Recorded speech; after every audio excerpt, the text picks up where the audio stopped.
সুলাইমান আলাইহিস সালাম রানী বিলকিসের কাছে যায়। যাওয়ার সময় কানের ভিতরে এক আওয়াজ আসছে, ইয়া আইয়ুহান নামলু দুখুলু ফি মাসাকিনিকুম। পিপিলিকার সর্দারদের ভিতরে একজনে বলতেছি, হে পিপিলিকার দলেরা, তোমরা তোমাদের গর্তের ভিতরে ঢুকে যাও। এই কথাটা হযরত সুলাইমান পয়গম্বরের কানে চলে গেছে। এমন সময় পিপিলিকা কি বলতেছে, কেন তুমি তোমার দলের সবাইকে তুমি গর্তের ভেতরে ঢুকতে বলছো? কারণটা হলো প্রত্যেকটা যুগের নবী হলো তার মাখলুকাত, তার উম্মত সমস্ত মাখলুকাতের জন্য হলো রহমত। কারণ যে রাস্তা দিয়ে নবীরা হাইটা যায়, গাছেও নবীরে সালাম দেয়। সুবহানাল্লাহ বলেন। গর্তের পিপিলিকা পর্যন্ত নবীকে দেখার জন্য অপেক্ষা করবে। একটা পিপিলিকা সেও তো নবীকে দেখে তার নিজের ধন্য মনে করবে। তুমি পিপিলিকা গুলোরে গর্তের ভেতরে ঢুকতে বললা কেন? পিপিলিকার ভাষাও সুলাইমান পয়গম্বর বুঝেন। যখন যে নবী আল্লাহ তাআলা নাজিল করেছেন, যখন যাকে নবুয়তি দিয়েছেন, প্রত্যেকটা নবী মানুষের ভাষাও বুঝতো, পশুর ভাষাও বুঝতো, পাখির ভাষাও বুঝতেন। কারণ তারা তো কুল কায়নাতের নবী। পিপিলিকা যখন সুলাইমান পয়গম্বরকে বলে, ওগো পয়গম্বর, আমি আমার দলের সব পিপিলিকাকে আমি গর্তের ভেতরে ঢুকতে বলেছি একটা কারণে। আপনি যে আপনার সমস্ত সৈনিক নিয়ে আপনি রওনা করছেন, রানী বিলকিসের দরবারে যাবেন। আপনার সৈনিকেরা যে সওয়ারির উপরে উঠেছে, এই সওয়ারিগুলোর ভেতরে কারো আছে হাতি, কারো আছে ঘোড়া, কেউ উটের উপরে সৈরা রওনা করেছে। আপনার হাতির একটা পায়ের নিচে যদি আমার পিপিলিকার দলেরা যদি পড়ে যায়, তাইলে এই হাতির পায়ের চাপের কারণে এই পিপিলিকা গুলো মারা যাবে। আপনার সৈন্যের সমস্ত সওয়ারেরাও একটাও আমার পিপিলিকা গুলোকে দেখবে না। এমন অবস্থায় আপনার এই সৈনিকদের সওয়ারির পায়ের আঘাতের কারণে পিপিলিকা গুলো মারা যাবে। না জানি এই পিপিলিকাকে মারার কারণে আল্লাহর দরবারে আপনি নবী হিসাব দেওয়া লাগবে। এই কারণে আমি আমার সব দলের সব পিপিলিকাকে বললাম তারা যেন তাদের গর্তের ভিতরে ঢুকে যায়। তার মানে আমার যুগের নবী সুলাইমান কেউ যেন আল্লাহর দরবারে হিসাবের কাঠগড়ায় যেন দাঁড় হওয়া না লাগে। আল্লাহু আকবার বলেন। কুকুর, একটা কুকুর, কুকুরকেও আল্লাহ দামি বানাইছেন, কারণ সূরাতুল কাহফের ভিতরে একটা কুকুরের নাম আসছে। সুবহানাল্লাহ বলেন। কিতমির, আসহাবে কাহফের কুকুর। আমার বলার উদ্দেশ্য ওইটা না, আমি বলতে চাচ্ছি এই দুনিয়াতে শ্রেষ্ঠ জাতি মাখলুকাত মানুষ। এই মানুষের শ্রেষ্ঠত্ব ধরে রাখা আল্লাহ রাসূলের পক্ষ থেকে উম্মতে মুহাম্মাদের উপরে দায়িত্ব। এজন্য মানুষ হিসাবে একে অপরের প্রতি ত্রুটি বিচ্যুতি ভুল ভ্রান্তি হয়েই থাকবে, এটাই স্বাভাবিক। মানুষ ভুল করবে তো আল্লাহর কাছে মাপ চাবে, মানুষ অপরাধ করবে তো আল্লাহর কাছে মাপ চাবে। এই জন্যই তো আল্লাহ তাআলা মানুষকে বানাইছেন। এই দুনিয়াতে শ্রেষ্ঠ মানুষ তারা যাদের ভেতরে দুইটা আমল পাওয়া যায়। কয়টা? বলেন বলেন, কয়টা? আওয়াজ দিয়া কন, আরেকটু জোরে কন না। কয়টা? দুইটা। সমস্ত মানুষ আপনাকে যদি খারাপ বলে, মনে করেন নবী আলাইহিস সালামকে যখন আল্লাহ তাআলা সর্বপ্রথম নবুয়তি দিয়েছেন, মানুষ তো হাজার হাজার ছিল মক্কায়, কিন্তু আল্লাহ ঈমানের দৌলত সবাইকে দেয় নাই। যে মজলিসের ভেতরে বৈশা হযরত আবু বকর আল্লাহর রাসূলকে দেখেছেন, হযরত উমর আল্লাহর রাসূলকে দেখেছেন, হযরত আলী আল্লাহর রাসূলকে দেখেছেন, হযরত উসমান আল্লাহর রাসূলকে দেখেছেন, সেই একই মজলিসে বৈশা আবু জাহেল, উতবা, রবিআ, সাইবা তারাও রাসূলকে দেখেছে, কিন্তু তাদের ভাগ্যে ঈমান জুটে নাই। আর উমর, উসমান, আলী, আবু বকর তাদের ভাগ্যে ঈমান জুটছে। সুবহানাল্লাহ বলেন। কেন? সব মানুষ নবী আলাইহিস সালামকে পাগল বইলাও গালি দিছে, জাদুকর বইলাও গালি দিছে, নির্বংশ বইলাও গালি দিছে, দেয় না? কিন্তু তার মানে মানুষ, तमाम দুনিয়ার মানুষও যদি আপনারে খারাপ কয়, আল্লাহর কাছে যদি আপনি ভালো হন তাইলে আপনি ভালো। সুবহানাল্লাহ কোন? কিন্তু तमाम দুনিয়ার মানুষ যদি আপনারে ভালো কয়, কিন্তু আল্লাহর দরবারে যদি আপনি খারাপ হন তাইলে আপনি দুনিয়াতে সবচাইতে নিকৃষ্ট। तमाम দুনিয়ার মানুষ আপনারে ভালো বলবে, কিন্তু আল্লাহর দরবারে যদি আপনি খারাপ হন তাইলে এই দুনিয়াতে আপনি সবচেয়ে খারাপ। ঠিক না? ঠিক জোরে বলেন। কারণ একটা বাঘে কিন্তু খাওয়ার জন্য মানুষে দেখে না, পশু দেখে না, যারে সামনে পায় তারে তার খাবার বস্তু মনে করে। কিন্তু সেই একটা বাঘের বাচ্চারে যদি আপনি ছোট কাল থেকে পালেন, পাইলা যদি তারে পিটান দেন, পিটানের চোটে এই বাঘের বাচ্চা পর্যন্ত চেয়ারে বসা শিখে। ঠিক না বেটি? মানে আপনি অন্যের কাছ থেকে ভালো ঘোষণা পাওয়ার জন্য আপনি আপনার পাওয়ার খাটাইতে পারেন, টাকা পয়সা দিয়া কিনতে পারেন, কিন্তু প্রকৃতার্থে আল্লাহর কাছে ভালো হওয়ার জন্য টাকা দিয়া আমল কিনা যাবে? আওয়াজ দিয়া কয় না। নিজের ব্যক্তিত্ব দিয়া কিনা যাবে? নিজের পাওয়ার দিয়া কিনা যাবে? কেউ পারে নাই।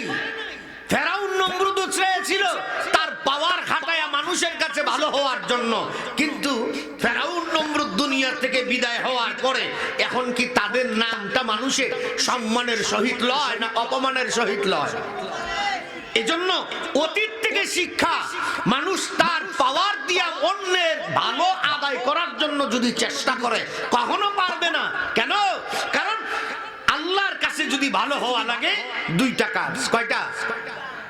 আওয়াজ দিয়া কোন? এই দুইটা আমলই আজকে আপনারে বলে যায়।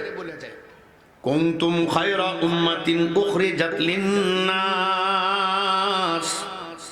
তা'মুরুনা বিল মা'রুফি ওয়া তানহাউনা আনিল মুনকার।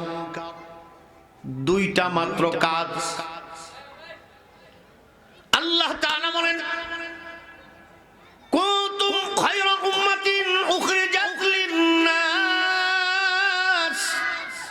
মানুষের ভেতরে একটা জাতি কিয়ামত পর্যন্ত দুনিয়াতে থাকবে, সেই জাতি দুনিয়াতে শ্রেষ্ঠ জাতি, তারা উখরিজাত লিন-নাস, মানুষের হেদায়েতের জন্য তারা দুনিয়াতে বের হবে। আল্লাহ তাআলা তাদেরকে পাঠাবেন। দুনিয়ার সবগুলো যদি বিলুপ্ত হয়ে যায়, এরপরেও আল্লাহ তাআলা এমন একটা জাতি দুনিয়াতে পাঠাবেন, তারা হলো খায়রা উম্মাহ, জাতির শ্রেষ্ঠ। তারা হলো শ্রেষ্ঠ জাতি। তারা কারা? আল্লাহ তাআলা বলেন তা'মুরুনা বিল মা'রুফ। যত জেল জুলুম আসুক না কেন, যত প্রকারের বিপদ তাদের সম্মুখে আসুক না কেন, তারা সব সময় মানুষকে নেক উপদেশ দেয়া যাবে, ভালো উপদেশ দেয়া যাবে। সুবহানাল্লাহ বলেন। একটা কথাই শুধু শোনাবো, এই কথার ভিতরে আমার আলোচনা শেষ করব। শুধু বলছি এমন, আপনি দুনিয়াতে যদি মানুষে আপনারে বলে আপনি সব চাইতে ভালো, কিন্তু আল্লাহর কাছে যদি আপনি খারাপ হন তাইলে আপনি দুনিয়াতে সব চাইতে খারাপ। আর আপনি যদি এই দুনিয়াতে মানুষের কাছে যদি খারাপ হন, আল্লাহর কাছে যদি ভালো হন, তাইলে আপনি এই দুনিয়াতে সব চাইতে ভালো। সুবহানাল্লাহ কোন? এজন্য আমি প্রায় সময় এই মজার কথাটা বলি। কিতাবুত তাওয়াবিন এর ভিতরে লিখছেন একটু দিল দিয়া শুনবেন কথাটা। মানুষ অল্প থাকলে, ক্লাসের মধ্যে ছাত্র কম থাকলে কথা বোঝানো যায়, ঠিক না? আর ক্লাসের মধ্যে ছাত্র বেশি থাকলে কথা বোঝানো যায় না। আমি আধা ঘন্টার মধ্যে শেষ করে দেবো, এরপরে হুজুর চলে আসবেন। এই পৃথিবীতে সাহাবায়ে কেরামের যুগের পরে তাবিঈনদের যুগ গেছে। প্রথম তো নবীদের যুগ, তারপরে তাবিঈন, তারপরে তাবে তাবিঈন। এর পরের যুগের ভেতরে দুইজন মানুষকে পুরো জাতি দ্বিতীয় উমর নামে ডাকতো। কয়জন মানুষ? কথা কয় না। একজন হচ্ছেন হযরত উমর ইবনে আব্দুল আজিজ রাহমাতুল্লাহি আলাইহি, আরেকজন হচ্ছেন তুর্কি এক সুলতান, সুলতান মুরাদ। এই দুইজনকে ডাকা হতো দ্বিতীয় উমর। কেন? অর্থাৎ এই দুইজন দেশের শাসন ব্যবস্থায় হযরত উমর রাদিয়াল্লাহু তাআলা আনহুর নিয়মকে ফলো করতেন। সুবহানাল্লাহ বলেন। যার কারণে হযরত উমরের সময়ে যেমন মানুষ নিরপরাধ ছিল, মানুষ অপরাধ করতে ভয় পাইতো, এই দুইজনের সময়ও মানুষ অপরাধ করতে ভয় পাইতো। কারণ তাদের দুনিয়াতে সাংবিধানিক নিয়মটুকু জারি ছিল কারে রাজি করার জন্য? কথা বলে না, জোরে বলেন, কারে রাজি করার জন্য? আর আমাদের দুনিয়ায় বর্তমান সাংবিধানিক নিয়ম নীতি চালু করা হয় দলের ভারসাম্য রক্ষার জন্য, দলীয় ভাবে সক্রিয় অর্জনের জন্য, ঠিক না? ঠিক জোরে বলেন। এই জন্যই তো এক দল ক্ষমতায় গেলে আরেক দলকে ঘায়েল করতে চায়, ওই দল ক্ষমতায় আইলে আগের দল যারা ক্ষমতায় ছিল হেডির আমার ভরসা। এটা হলো জাগতিক নিয়ম, যেটার দ্বারা একে অপরের প্রতি প্রতিহিংসা তৈরি হয়, একে অপরকে ঘায়েল করার মন মানসিকতা তৈরি হয়। অতীতের জীবনে তাই দেখছি, তার জ্বলন্ত প্রমাণ। বলতে গেলে অনেক কথা, শেষ মুহূর্তে বলবো, শুধু কথাটা বলে দিচ্ছি। তো সাহাবীদের কথা যদি বলি, তাদের ব্যাপারে হয়তো বলবেন যে হুজুর ওনারা তো মাগফুর, তাদের সমকক্ষ তো আমরা হব না। এমনকি সাহাবায়ে কেরাম ঘোড়ার উপরে সওয়ার হয়ে, যেই ঘোড়ার উপরে সওয়ার হইছেন, সেই ঘোড়ার খুরের সাথে যে বালিগুলা লেগেছিল, সেই বালু একটা কণা যার মূল্য, তার সমপরিমাণ মূল্য যদি কোনো মানুষের হয়, আল্লাহ তার উপর থেকে জাহান্নামের আগুন হারাম করে দিবে। এত মূল্য তাদের। কিন্তু সুলতান মুরাদ তো এমন এমন মর্যাদা সম্পন্ন ছিলেন না। উনি দেশের ভিতরে দুইটা আইন জারি করছে, একেবারে রাস্তার মোড়ে মোড়ে লাগাই দিয়েছে। ভালো করে শুনবেন। এক নাম্বার আইন, যেই লোকটা জিনা করবে তার শাস্তি, কোরআনের শাস্তি তো আছেই, পাশাপাশি এই লোকটা যদি মারা যায়, তার জানাজায় কোনো বড় আলেম, কোনো বড় নামি দামি মানুষ শামিল হইতে পারবে না। যদি শামিল হয় তাইলে তার জেল খাটতে হবে।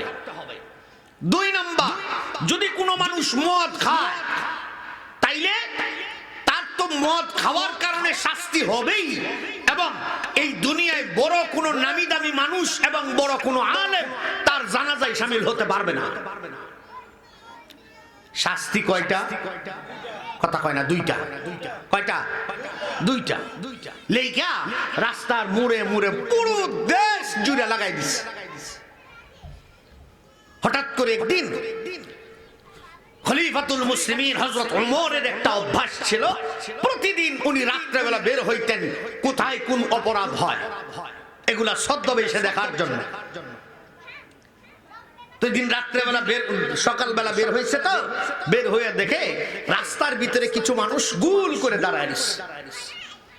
তখন সুলতান মুরাদ তিনিও হাফেজ, তার খাদেম তিনিও হাফেজ। আর আমাদের দেশের নেতারা যেমন ঘুষখোর, আর তার সাইনসাগুলো হয় সাদাবাজ, ঠিক না? ঠিক। আমার চোখের সামনে দেখা, সারাদিনে রিক্সা চালায় 300 টাকা কামাই করে, তার কাছ থেকেও সন্ধ্যাবেলা 10 টাকা করে চান্দা নেয়। এরকম নেতা আমাদের দেশেও আছে না নাই? তাদের জন্য বলছি কথাটুকু। যখন সুলতান মুরাদ দেখছে, তার খাদেমকে বলছে, ফানজুরু ইলা তরিক, রাস্তার দিকে তাকাও, মানহুম, এই লোকগুলা কারা? তার আমার খাদেম যায় ভেতরে দেখি একজন মানুষ শুয়ে রয়েছে, চিত হয়ে শুয়ে আছে, উত্তর দিকে মাথা দিয়ে, দক্ষিণ দিকে পা দিয়ে শোয়া। সুলতান মুরাদ পাঠাইছে, যাও যায় দেখো। যখন তার খাদেম যায় এর ভেতরে দেখছে, যা বলতেছি, ইয়া খলিফাতুল মুমিনিন, ইয়া খলিফাতুল মুসলিমিন, ক্বাদ নামার রাজুল। এই জায়গার ভিতরে একজন মানুষ ঘুমায় রয়েছে, তারা ডাক দাও, তারা ডাক দাও। ডাক দিছে, উঠে না। ও লাড়া দাও, লাড়া দিছে, লড়ে না। কাট করো। তখন এক পাশ ডান পাশ ধরে যখন কাট করছে, পুরো বডি উঠে গেছে। তার মানে তার পুরো বডিটা শক্ত হয়ে গেছে।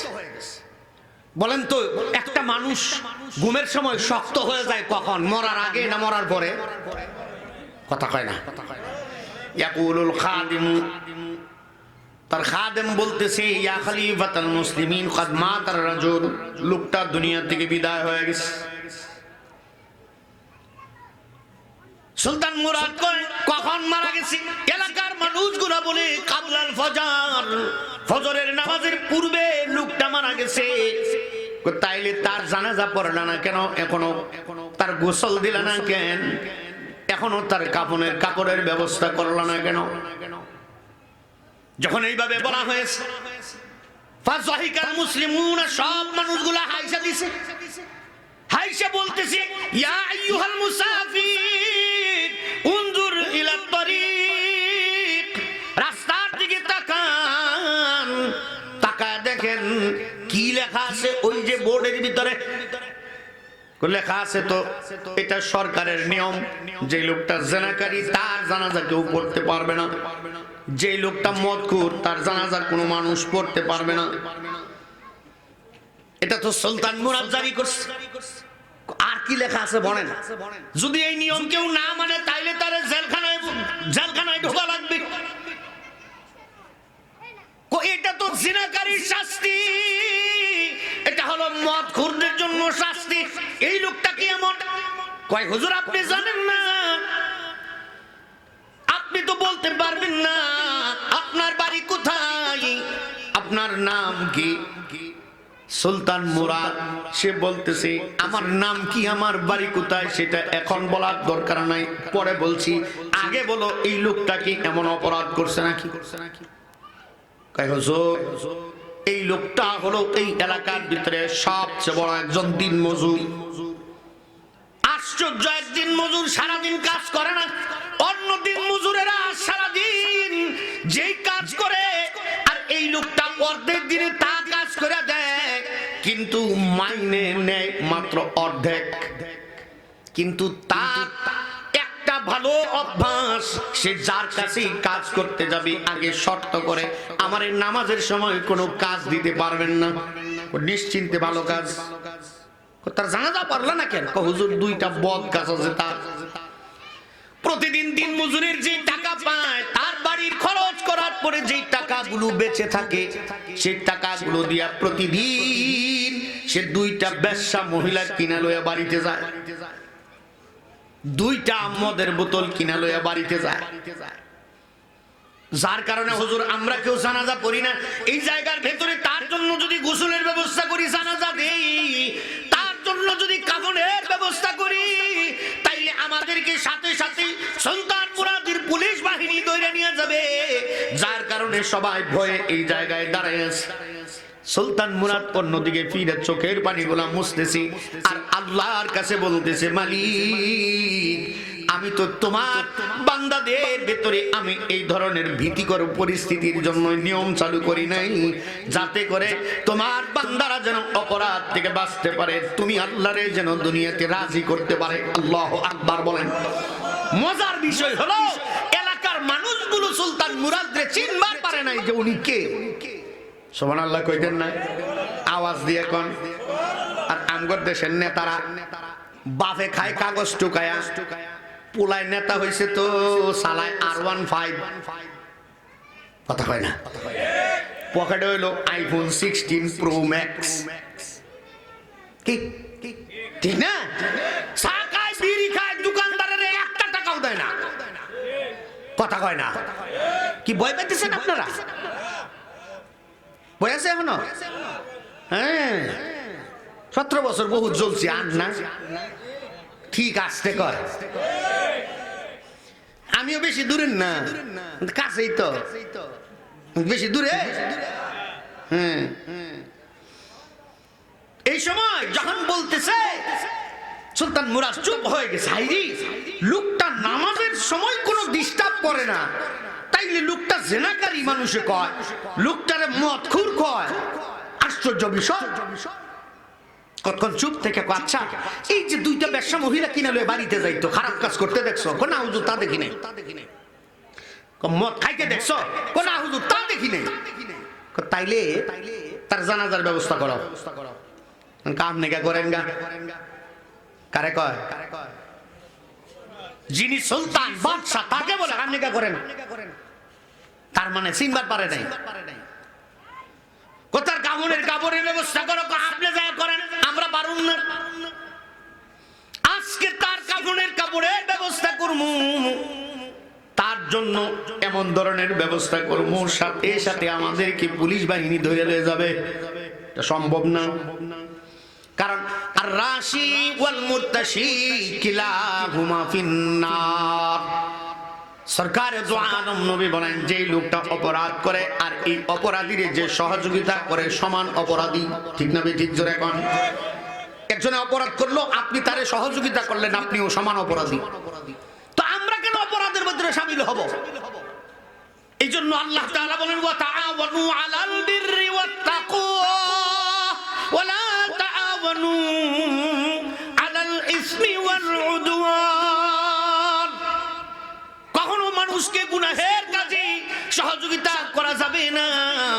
একজন আরেকজনের সাথে দুশমনি বাঁধা দেওয়ার ব্যাপারে কোনো সহযোগিতা করা যাবে না। আল্লাহ তাআলার শিক্ষা, ও মুসাফির ভাই, এই কাজ আমাদের দ্বারা সম্ভব না, আমরা পারবো না। সুলতান মুরাদ তার খাদেমরে কয়, যাও পকেটের থেকে টাকা বাইর করে দিছে, যাও কাফনের কাপড় আনো। সুলতান মুরাদ নিজের হাতে বালতি লইয়া কুয়ার থেকে পানি উঠায়। ওই সময় তো টিউবওয়েল ছিল না, এত সুন্দর সাবমার্সিবল মোটর ছিল না। নিজে বালতি দিয়া পানি উঠায় নিজের হাতে লোকটারে গোসল দিছে। সুবহানাল্লাহ কয় না? নিজের হাতে গোসল দিছে। গোসল দেওয়া শেষ, নিজের হাতে কাফনের কাপড় পরাইছে। কাফনের কাপড় পরে এখন বলতেছি জানাজা পড়া লাগবে, সবাই দাঁড়ান। আপনি পড়েন গাজা, আমরা পারুম না, আমরা জানাজা পড়ুম না। কারণ দেশের বাদশা নির্ধারণ করে দিছে, কোন একজন আলেম, কোন একজন নামি দামি মানুষ আর জানাজার ভিতরে শামিল হতে পারবে না। এই যে আপনি যে তাকায় দেখতেছেন, সব মানুষগুলো হলো বড় বড় আলেম। সুবহানাল্লাহ জোরে কোন। কেউ জানাজায় শামিল হবে না। তাইলে একটু চারজনে কান্দোলন লয়ে চলেন, তার বাড়িটা কোথায় দেখায় দেন, বাড়িতে যায় পড়মু। তাও পারুম না, আমরা দেখায়ও দিব না। কেমনে পারবেন? আপনি লয়ে যান। দুইজনে পড়ছে বিপদে। সুলতান মুরাদ তার খাদেমরে কয়, তুমি পায়ের কাছ দিয়ে কান্দে লও, আমি মাথার পাশ দিয়ে কান্দে লই। দুইজন দুই পাশ দিয়ে কান্দে লইয়া একটা লাশ দুইজনে কান্দে লইলে কেমন লাগবো? চারজনেই তো রোয়া যায় না, তো লয়ে রওনা করছে। এমন সময় সামনের থেকে এক যুবক বলতেছে, হে মুসাফির, আপনার বাড়ি কোথায় আমরাও জানি না, আপনার নাম কি তাও জানি না। লোকটা মারা গেছে আমাদের এলাকায়, আমরা কেউ কাজ করি নাই, আপনি করেছেন। আপনি গোসল দিছেন, আপনার টাকা দিয়ে কাফনের কাপড় কিনছেন, আপনি কাফন পড়াইছেন, সব কাজ করেছেন। আপনার ভিতরে যদি সুলতান মুরাদের জেলখানার ভয় যদি আপনার না থাকে, আমারও ভয় নাই। আপনারাও যদি জেলখানায় যাইতে পারেন, আপনাদের সাথে আমিও জেলখানায় যাইতে প্রস্তুত। সুবহানাল্লাহ বলেন। চলেন আমি তার বাড়ি দেখায় দিব। সামনে যুবক হাঁটে আর দুইজনে কান্দে লয়ে যায়। যাইতে যাইতে বাড়ি পর্যন্ত যাইতে যাইতে এশার আযান দিয়ে ফেলেছে, এশার নামাজের সময় হয়ে গেছে। সুলতান মুরাদ কয়, এখন রাত্রে বেলা জানাজা পড়াবো না, সকাল বেলা পড়বো। সারা রাত পর্যন্ত দুইজনে মিলে নামাজ পড়ে কোরআন তেলাওয়াত করে সারাটা রাত্র কাটাইছে। ফজরের নামাজের পর যখন জানাজার নামাজে দাঁড়াইছে, মাত্র 4-5 জন মানুষ, এলাকার কয়জন রইলে জানাজায় দাঁড়াইছে। জানাজার নামাজের ভেতরে আস্তে আস্তে সব তাসবিহগুলা পড়তেছে, একটু দেরি করতেছে যেন অন্য মানুষ এসে শামিল হয়। জানাজার নামাজ শেষ করার পর পিছনে ফিরা যখন সুলতান মুরাদ তাকাইছে, যতদূর পর্যন্ত নজর যায় ততদূর পর্যন্ত শুধু মানুষ আর মানুষ দেখা যায়। উনি আশ্চর্য গেছে, 4-5 জনে মিলে শুরু করলাম নামাজ, আর এত মানুষ আইলো করতে গিয়া। চিন্তা করতেছে লোকটা জেনাকারী, মানুষে কয়, মানুষে বলে লোকটা মদখোর, এমন মানুষের জানাজায় এত মানুষ। আশ্চর্য হয়ে গেছে, বলতেছে আচ্ছা আগে দাফন করি তারপরে কথা বলবো। 2 জনে মিলে গেছি লাশটারে নিচে নামানোর জন্য, দাফনের জন্য গেছে। 2 জনে মিলে কবরে নামছে। সুলতান মুরাদ নিজে, তার খাদেম, 2 জন হাফেজ, আল্লাহু আকবার জোরে বলেন। কবরের ভেতরে নামছে, নামার পরে এই লোকটারে যখন দাফন করার জন্য লাশটা নিয়ে নিচের দিকে নুইছে। লাশ নামাইতে হলে নিচের দিকে নোয়া লাগবো না, নুইতেই ভিতরের থেকে এমন একটা সুঘ্রাণ এসেছে। সুলতান মুরাদ কয়, আমার বাদশাহীর জীবনে এত সুন্দর ঘ্রাণ আর আমি কোনোদিন পাই নাই। এমন সুন্দর ঘ্রাণ, মানে লোকটার কবরের মাটিও সুঘ্রাণ হয়ে গেছে। আল্লাহু আকবার বলেন। আরে ভাই, এটা শুধু উনার ব্যাপারে না, ইমাম বুখারী রাহমাতুল্লাহি আলাইহি উনাকে যখন দাফন করা হয়েছিল, ইমাম বুখারীর কবরের মাটিও এমন সুঘ্রাণ হয়ে গেছিল। সারা রাত পর্যন্ত এভাবে থাকলে পরে মানুষ ইমাম বুখারীর কবরের মাটিও চুরি করে নিয়ে যেত। বুখারী শরীফের সরা নোট কিতাব নসরুল বাড়ির মুকদ্দমার ভেতরেই এই কথা লেখা আছে। তখন এক আল্লাহর ওলির কাছে খবর গেছে, উনি আইসা ইমাম বুখারীর কবরের মাটি এক মুষ্টি হাতে লইছে, লয়া মাটিরে জিজ্ঞেস করতেছে, ইমাম বুখারীর কবরের মাটি, গেলে খুশবু এদর হাম্মামে রোজে রসিদা আস দস্ত মাহবুবে বদস্তম, গেলে খুশবু এদর হাম্মামে রোজে রসিদা আস দস্ত মাহবুবে বদস্তম বদু গুপ্তম কেমিশকি আবিরি ওলেকিন মুদ্দতে বাগুল নিশাস্তম। আল্লাহর ওলি জিজ্ঞেস করে মাটিরে, কয় হে মাটি, তোর ভিতরে সুঘ্রাণ করতে কাইলো? আল্লাহ তাআলা মাটিরও জবান খুলে দিছে। সুবহানাল্লাহ। মাটির থেকে উত্তর আসতেছে, আমার নিজস্ব কোনো পাওয়ার নাই, আমার কোনো ঘ্রাণ নাই, আমার ভেতরে এমন একটা ফুল রোপণ করা হয়েছিল, সেই ফুলের নাম হলো ইমাম বুখারী। তার এই শরীরের কারণে, এই লাশটুকু আমার ভিতরে, এই ফুলটা দাফনের কারণে আল্লাহ তাআলা আমি মাটিটারেও মেশকে আম্বরের মতো সুঘ্রাণ বানায় দিছে। আল্লাহু আকবার। তখন উনি দাফন কইরা সুন্দরভাবে রাইখা যখন উপরে উঠছে, সুলতান মুরাদ নিজে হাতের ভিতরে যে মাটি গুলা লাগছে, মাটি নিজের শরীরে মুছতেছে। তার খাদেম কয়, হুজুর কি কাম করলেন? এত সুন্দর পোশাক গুলারে মাটি দিয়ে নষ্ট করলেন। ফাজাহিকা সুলতান মুরাদ মুস্কি হাসি দিয়া বলে, তার হিন্দি আমার কাছে আসো। আসার পরে তার নাকের ভেতরে হাতটা ঘষা দিয়া দিছে। এমন সময় তার খাদেম বলে, হুজুর এত সুঘ্রাণ তো আমার জীবনেও কোনোদিন পাই নাই। আল্লাহু আকবার। হুজুর এই কারণে বুঝে আপনি করছেন। এমন সময় তাকায় দেখে একজন মানুষ কি যেন খুঁজতেছে। তারা জিজ্ঞেস করছে, ভাই কি খুঁজো? হাতের ভিতরে এক প্রকারের মশাল। তোমার বাড়ি কোথায়?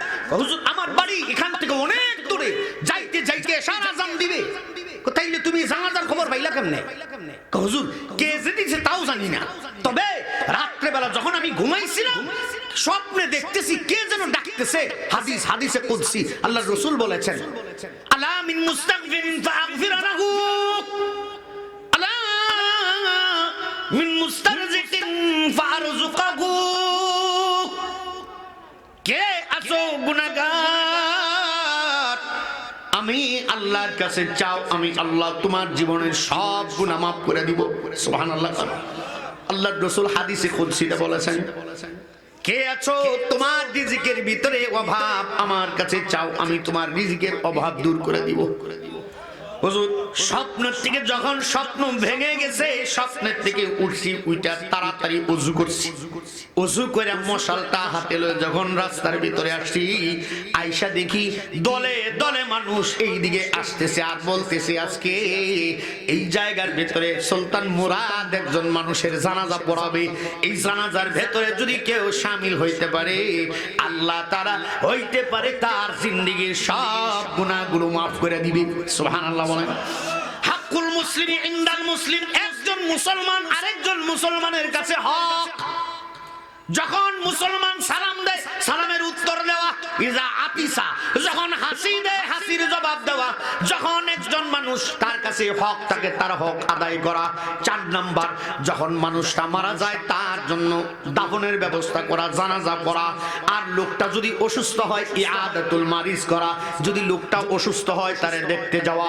একজন অসুস্থ মানুষকে যদি কোনো মানুষ দেখতে যায়, যতক্ষণ পর্যন্ত তার কাছে না পৌঁছাবে, তারে দেখা যে পর্যন্ত এই লোকটা বাড়ি পর্যন্ত না আসবে, ওই পর্যন্ত আল্লাহর ফেরেশতারা তার জন্য আল্লাহর কাছে মাগফিরাত কামনা করতে থাকে।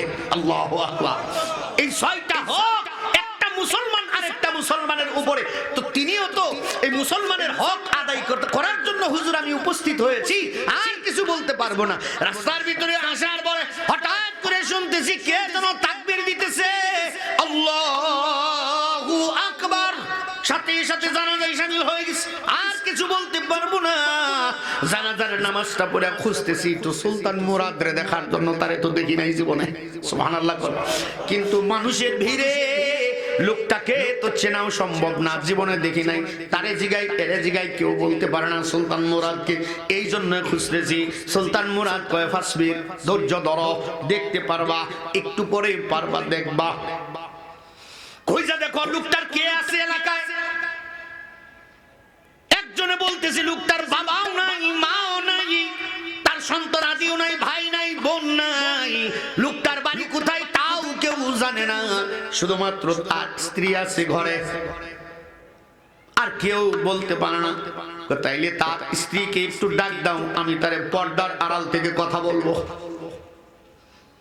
একজন মহিলা সূরাতুন নূরের ভিতরে আল্লাহ তাআলা বলছেন 14 জন পুরুষের কাছে যেতে পারবে পর্দার সহিত, মুখ খুইলা। এই কথার দ্বারা নারী পুরুষের পর্দার বিধান। একজন নারী 14 প্রকারের পুরুষের সামনে যেতে পারবে, একজন পুরুষ 14 প্রকারের নারীর সামনে যেতে পারবে, তবুও পর্দা করে, বেপর্দার সাথে না। সূরা নূরের ভিতরে দেখে নিবেন। কথা বলে দেই, যেই মেয়ের সাথে যেই ছেলের বিবাহ হারাম, তাদের একে অপরে দেখা করা যাবে।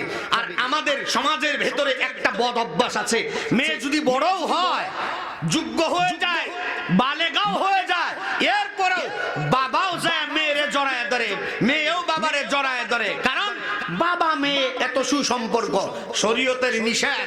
মেয়ে যদি বালেগা হয়ে যায়, এই মেয়েকে বাবাও জড়ায় ধরা জায়েজ নাই। কথা বুঝছেন? এই জন্য কথাগুলোর ভেতরে কিছু কিছু মাসআলা শিখাচ্ছি। মেয়ে যদি বালেগা হয়ে যায়, সে মেয়েকে বাবাও জড়ায় ধরতে পারবে না। কেন পারবে না? আপনার বিবেককে জিজ্ঞেস করেন, তাইলে বুঝবেন।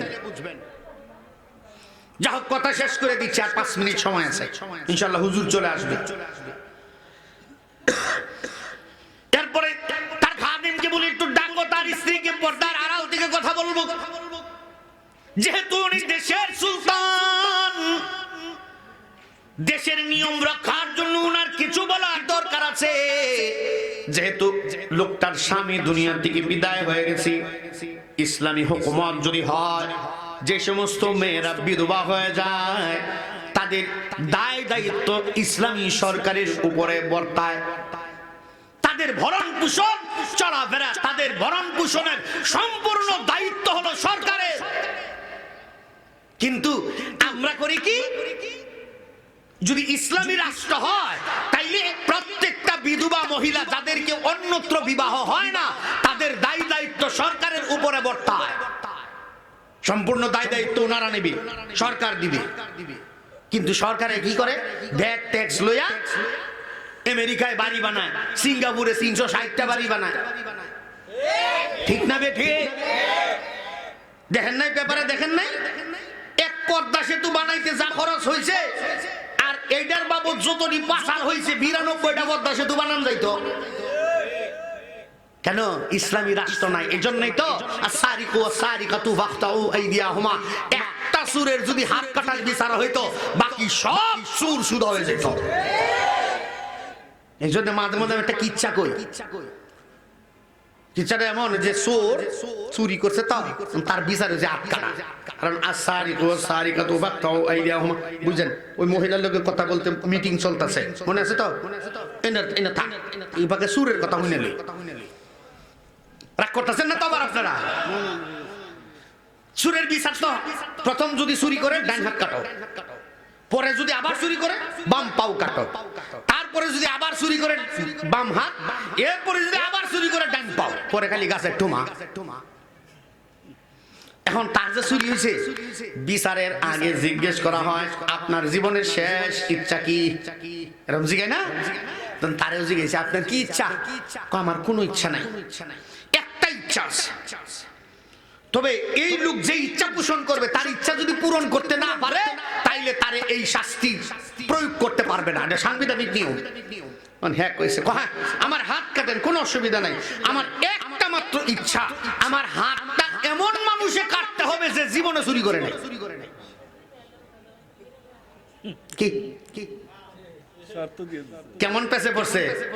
এমন মানুষে হাত কাটবো যেই লোকে জীবনে কোনোদিন চুরি করে নাই, এমন মানুষে হাত কাটতে হবে।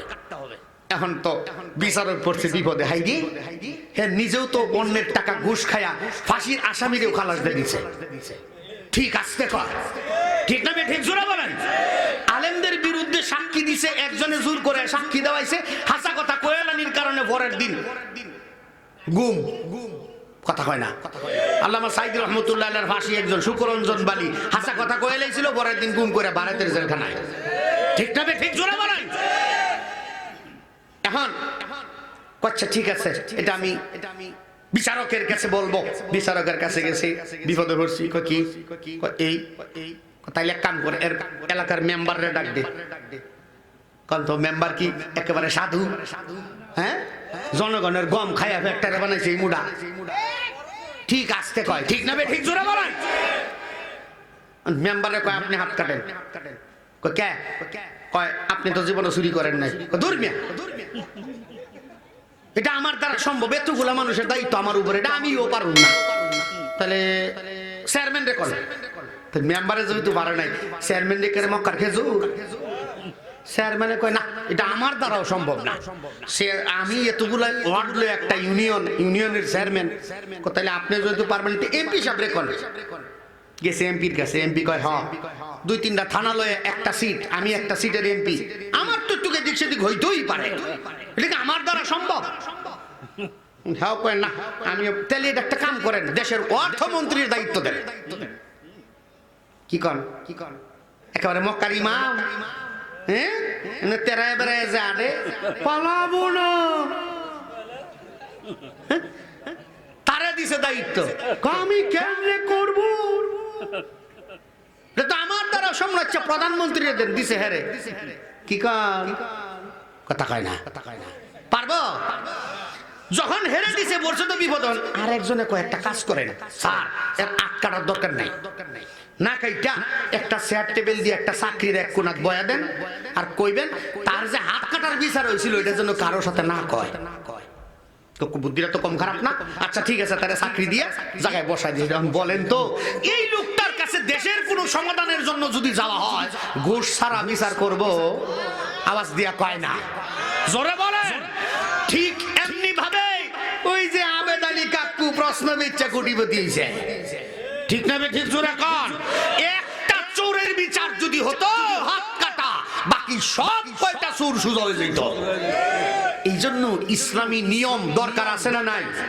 কোরআনের বিধান দরকার আছে না নাই? এই জন্য বলছি। এখন সুলতান মুরাদ যখন বলছে মা তোমার স্বামীর ব্যাপারে 2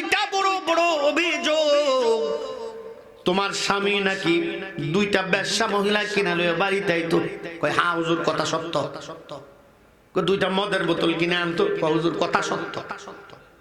তাইলে তো মানুষের যা বলে তোমার স্বামী জিনাকারী, তোমার স্বামী মদখোর। যখন এই কথা বলছে মেয়েটা ভেতরের থেকে বলতেছে খবরদার আমার স্বামীরে এত বড় তহমত দিবেন না। আল্লাহু আকবার বলেন। আমার স্বামীকে এত বড় তহমত দিবেন না। লা তাকফি মা লাইসা লাকা বিহি ইলম। আপনার ভিতরে যে জ্ঞান নাই সেটা নিয়ে আপনি বেশোদ্গার করতে যাবেন না। হুজুর আপনি যা জিজ্ঞেস করেছেন আমি তার উত্তর দিয়েছি। আপনি বলেছেন দুইটা বেশ্যা মহিলা কিনা আনতো কিনা, আমি বলেছি আনতো, কিন্তু কি করতো তা জিজ্ঞেস করেন নাই, আমি তা বলিও নাই। দুইটা মদের বোতল আনতো কিনা আপনি জিজ্ঞেস করেছেন, আমি বলেছি আনতো। খাইতো কিনা জিজ্ঞেস করেন নাই, তাই আমি বলি নাই। হুজুর আমার স্বামীর কথা মোতাবেক, ধারণা মোতাবেক আপনি সুলতান মুরাদ। আল্লাহু আকবার বলেন। কেউ দেখে নাই আপনারে, কেউ চিনে না। হুজুর আমি যখন রাস্তায় বের হইতাম এলাকার মানুষগুলো আমারে বলতো এই যে দেখ মদখুরের বউ যায়, এই যে দেখ জিনাকারীর বউ যায়, এই লোকটার জানাজা কেউ করবে না, এই লোকটার কাফনের কাপড় কেউ পরাবে না, এই লোকটা বিনা কাপড়ে বিনা দাফনে বিনা জানাজায় যাবে, এমন একটা মানুষের বউ এই লোকটা। হুজুর আমি আইসা আমার স্বামীরে যখন এভাবে বলতাম, আমার স্বামী বলতো স্ত্রী সাক্ষী থাকো, আলা ইন্না আউলিয়া আল্লাহি লা খাউফুন আলাইহিম ওয়া লা হুম ইয়াহজানুন। আল্লাহর প্রিয় বান্দা যারা তাদের দুনিয়াতেও কোনো চিন্তা নাই, পরকালেও কোনো চিন্তা নাই। আল্লাহু আকবার। আউলিয়া আল্লাহর তাফসীর করেছেন মুফাসসিরিনে কেরাম বলেন আল্লাযীনা আখলাসু ফি ইবাদাতিহিম, যাদের ইবাদতের ভিতরে খুলুসিয়ত আছে, তার মানে এই দুনিয়াতে যত কাজ করবে সব কাজ কারে রাজি করার জন্য করবে। আওয়াজ দিয়া কোন হুজুর আমার স্বামী যখন বলেছে যে আমারে কেউ জানাজা না পড়ুক, কে কাফনের কাপড় না পরাক, কেউ আমারে দাফন না করুক, তুমি সাক্ষী থাকো আমার গোসল দিবে স্বয়ং সুলতান মুরাদ। সুবহানাল্লাহ। আমার কাফনের কাপড় পরাবে সুলতান মুরাদ, আমার জানাজার ইমামতি করবে সুলতান মুরাদ। আল্লাহু আকবার বলেন। আমার এই কবরের ভিতরে নামাবে উনি নিজে। তুমি সাক্ষী থাকো, আমি হয়তো জানবো না, তোমার কাছে আমার সালামটা আমানত দিয়ে যায়। যদি সুলতান মুরাদের সাথে যদি দেখা হয় তাইলে আমার পক্ষ থেকে তারে সালাম পৌঁছায়া দিও। সুবহানাল্লাহ বলেন। হুজুর কি করতো জানেন? হুজুর আপনি তো পর্দাটা উঠান। হুজুর প্রতিদিন আমার স্বামী দুইটা বেশ্যা মহিলা বাড়িতে আনার পরে আমি তারে সুন্দর করে গোসল দিতাম, আমি তারে সুন্দরভাবে কাপড় পরায় দিতাম, হিজাব পরায় দিতাম। ওই যে পর্দাটা উঠায় দেখেন দুইটা জায়নামাজ পশ্চিম দিকে ফিরে বিছানো, এই দুইটা জায়নামাজের ভিতরে এনে আমি দাঁড় করায় দিতাম। পর্দার এবারে দেখেন আরেকটা জায়নামাজ বিছানো আছে, আপনি হাত দিয়ে দেখেন গতকালকেও আমার স্বামী এই জায়নামাজের ভেতরে দাঁড়ায়া নামাজ পড়েছে, তার চোখের পানি দিয়া সেজদার জায়গাটা এখনো ভিজা। হুজুর আমার স্বামীর সামনে এই দুইটা মহিলারে আমি পর্দার উপরে জায়নামাজে দাঁড় করায় দিতাম, আর আমার স্বামী এই জায়নামাজের ভিতরে দাঁড়ায়া আল্লাহর কাছে সেজদায় পড়া বলতো মালিক দুনিয়ার সব মানুষ আমারে খারাপ বলে বলুক, তাতে আমার কিচ্ছু আসে যায় না। মালিক তুমি আমার উপরে সন্তুষ্ট থাইকো। আল্লাহ তোমার দুইটা পথ গোলা বান্দিরে তোমার পথে উঠায় দিছি। আল্লাহ হেদায়েতের মালিক আমি না, হেদায়েতের মালিক তুমি। আল্লাহ তুমি এই তোমার দুইটা পথ গোলা বান্দিরে তুমি হেদায়েত দিয়ে দাও। আল্লাহু আকবার। যখন সেজদায় পড়ে এইভাবে এই লোকটা কান্ত, দিন মজুর, শুধুমাত্র মানুষকে অপরাধ থেকে বাঁচায় রাখার জন্য। হুজুর এই দুইটা মহিলা আমার বাড়ি থেকে যখন বের হয়ে যায়, আমার বাড়ির চতুর্দিকে যে বাড়িগুলো দেখছেন প্রত্যেকটা বাড়ির ভিতরে দুইটা করে মহিলা আছে, যায় খোঁজ নিয়ে দেখেন আমার বাড়ি থেকে যাওয়ার পর থেকে আজও পর্যন্ত এই মহিলাগুলো আর কোনোদিন কোনো খারাপ কাজের সাথে সম্পৃক্ত হয় নাই। আল্লাহু আকবার। মাইয়ুরিদিল্লাহু বিহি খায়রান ইউফাক্কিহু ফিদ্দীন। আল্লাহ করে, আল্লাহ তার দ্বীনের বুঝ দান করে। ও যুবক বৃদ্ধ বাবা, প্রত্যেকটা মানুষকে বলা যায়, এলাকার মানুষ হয়ে তোমার দাওয়াত দিয়া যায়, রে বাবা তোমার দুনিয়াতে গুনাহ আছে প্রচুর, ইলাহি हमारे गुनाहों की जैसी कोई हद नहीं, इलाही हमारे गुनाहों की जैसी कोई हद नहीं, इलाही तेरी रहमतों की कोई हद नहीं। ओ जुबक বৃদ্ধ বাবা, এই দুনিয়াতে মানুষের গুনার যেমন শেষ নাই, আল্লাহর রহমতেরও কোনো শেষ নাই। একবার বান্দা তার গুনাহগুলো সামনে নিয়ে আল্লাহর কাছে বলবে, বলতে দেরি হবে, আল্লাহ তাআলা বান্দার জীবনের সব গুনাহ maaf করতে দেরি হবে না। আল্লাহু আকবার বলেন। হুজুর এই 2 বোতল মদ কেন আনতো জানেন? জানেন হুজুর, আমার বাড়ির পিছনে যায় দেখেন, প্রতিদিন আমি ঘুমায়া যাইতাম, তাহাজ্জুদের সময় আমার স্বামী আমারে পায়ে ধইরা উঠাইতো, আমি তাহাজ্জুদের সময় উঠতে চাইতাম না, হাতে পায়ে ধইরা আমারে উঠাইতো, উঠাইয়া হুজুর আমার স্বামী আমারে ওই নালার পারে লয়ে যাইতো, 2টা মদের বোতল এইভাবে লয়ে দাঁড়াইতো, নিজের হাতে আমি মদের বোতলের মুখগুলা খুলে দিতাম, আর এই 2টা মদের বোতল এইভাবে উপর করে ধরতো, আর চেহারাটা আকাশের দিকে উঠায়া আল্লাহরে ডাক দিত, চিৎকার করে বলতো আল্লাহ, আল্লাহু আকবার বলেন, আল্লাহু আকবার। আল্লাহরে ডাকতো, আল্লাহ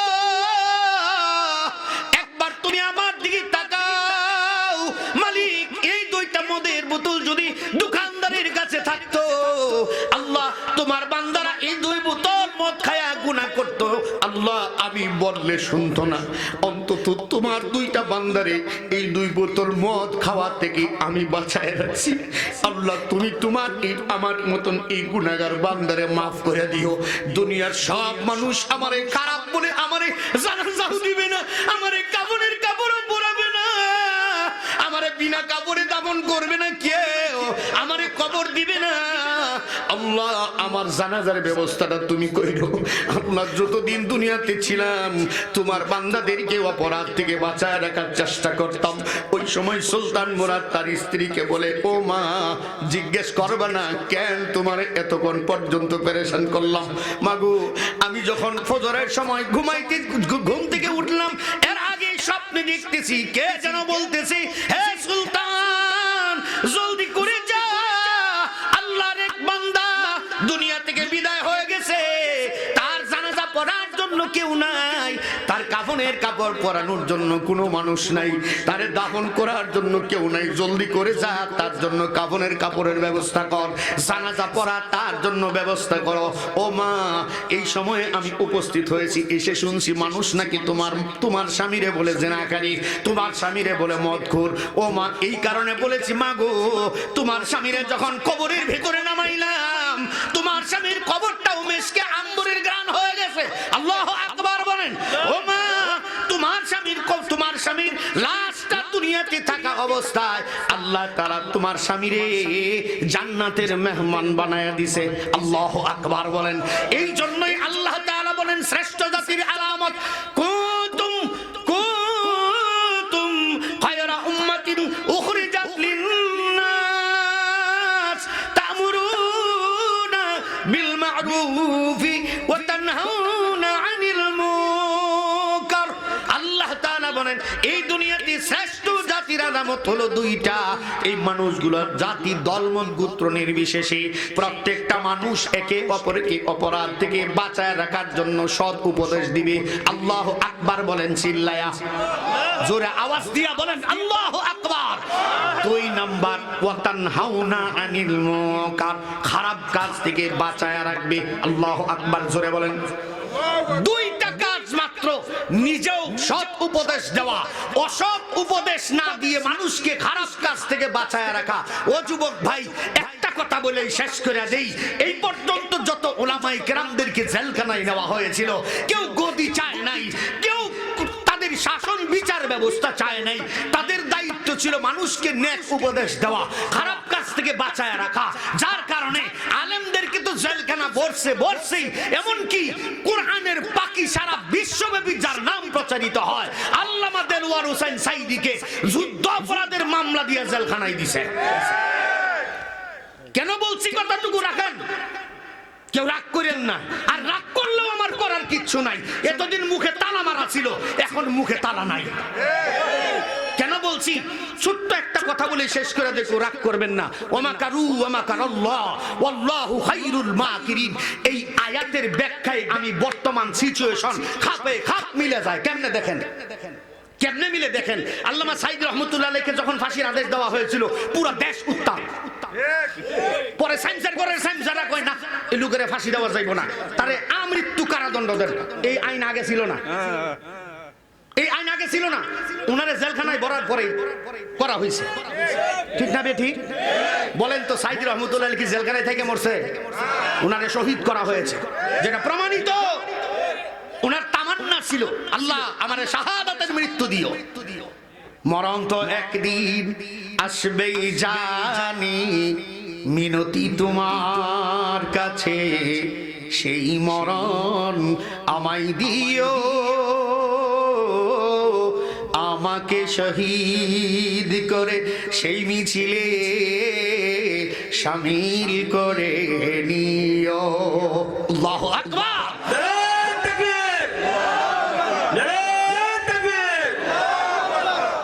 বলছি কেন, আমি শেষ করে দিচ্ছি কথা, যেহেতু হুজুর চলে আসবে। নেতৃস্থানীয় ভাইরা উপস্থিত হয়েছেন, ওনারা বক্তব্য দিবেন, শুনবেন। উনি তো শহীদ হয়ে গেছে, কিন্তু যেই আইন যারা পাস করেছিল, যারা এই আইন প্রণয়ন করেছিল, যারা এই আইন প্রয়োগ করেছিল, আল্লাহ কৌশলে এদেরকে তাদের রচিত আইন দিয়েই ভাষায় দিছে। কেমনে জানেন? ওমা কারু ওমা কারাল্লাহ ওয়াল্লাহু খায়রুল মাকিরিন। বান্দা তুমি যত চালাকি করো না কেন, আল্লাহর চালাকি বড় কঠিন, ঠিক কিনা জোরে বলেন। কেমনে ফাঁসাইছে মিলাইতাম, মিলামু কেমনে ফাঁসাইছে বলেন তো? এই আইনটা প্রয়োগ জারি করছিল কেটা জানেন? তৎকালীন সময়ের আইনমন্ত্রী আনিসুল হক, ঠিক না বে ঠিক? আর এটারে সমর্থন করছিল কাইল্লা মানিক, ঠিক না? কলা পাতার যেটা হইয়াছিল, তারে যেই অফিসারে ধরছে আমাদের দুর্গাপুর নেত্রকোনা কলমাকান্দার, হের বাড়িতে মাহফিল করে আইছি ডিসেম্বরে। হুজুর আমি যে ভিডিওতে দেখছেন, ভিডিওতে কইছি না, কথাটি কইছে না, এটা আমি আছিলাম। কাফের কাপ জব্বরের ভাব, কেউ জব্বর নাম থাকে আবার রাগ করেন না। এখন কেমনে মিলে দেখেন বলেন তো? আনিসুল হকের বয়স কত জানেন কেউ? 65 প্লাস। প্রত্যেকটা একমাত্র খাম্বা সুমন আর পলক, এই দুইটা ছাড়া বাকি সব কয়টার বয়স 65 বছরের উপরে, ঠিক না বেঠি? দেখেন কেমনে মিলে, কেমনে মিলে এটা দেখেন। এখন অন্তর্বর্তীকালীন সরকার আছে, যদি 2 বছর তারা চালায়, তাদের বয়স তো 65 বছর না, তারা 2 বছর চালানোর পরে তো আরেকটা নির্বাচনী সরকার আসবে, আসবে না? তারা কয় বছর চালাবে? কথা কয় না। এরাও যদি ক্ষমতাতে চলে যায়, তারপরে আরেকটা দল তো ক্ষমতায় আসবে, এরা কি আমরা সুযোগ আছে? কথা কয় না। সারা বিশ্বব্যাপী এ পর্যন্ত আসাদ আল বাশার এরে সহ আর আমাগো বাঙালি স্বৈরাচার সহ সারা বিশ্বের 18 জন স্বৈর শাসক দেশ থেকে বিতাড়িত হয়েছে। তার দেশে আবার রিটার্ন আসতে পেরেছে এমন ইতিহাস বিশ্বের বুকে নাই। পারলে গুছিয়ার গাইটা দেখেন, আমি গাইটা বলতেছি, তো উনি কি আর আসতে পারবো? সম্ভব না। তো তারা গেলে তো আরেকটা দল ক্ষমতায় আইব, তারা কয় বছর চালাইব? 5 বছর হেরা, এর 5 বছর আগে কয় হলো 10। অন্তর্বর্তীকালীন সরকার 2, কত হইল? কথা কয় না। এদের বয়স কত? 65 আর 12 কত? 77। মানুষের গড় আয়ু কত? 60। গড় আয়ু কত? গড় আয়ু যা বাঁচবে তার থেকে অতিরিক্ত কয় বছর হইল? 17 বছর। বুঝাইতে পারি নাই কথা। কয় বছর? আওয়াজ দিয়া কোন। এই যে 12 বছরের হিসাব দিলাম, এই 12 বছরে যদি সব কিছু দিয়াও চেষ্টা করে, যেই কয়টা জেলখানায় আছে বাইরে হইতে পারবো না। কারণ এই আইন দিয়ে আমৃত্যু কারাদণ্ড দিয়েছিল আল্লামা সাঈদীকে। আল্লামা সাঈদী তো শহীদ হয়ে জান্নাতে চলে গেছে, কিন্তু তাদের রচিত আইন ইন্ডিয়া আল্লাহ কৌশলে এখন এমন জায়গায় ঢুকাইছে মরা ছাড়া বাইর হওয়া সম্ভব না।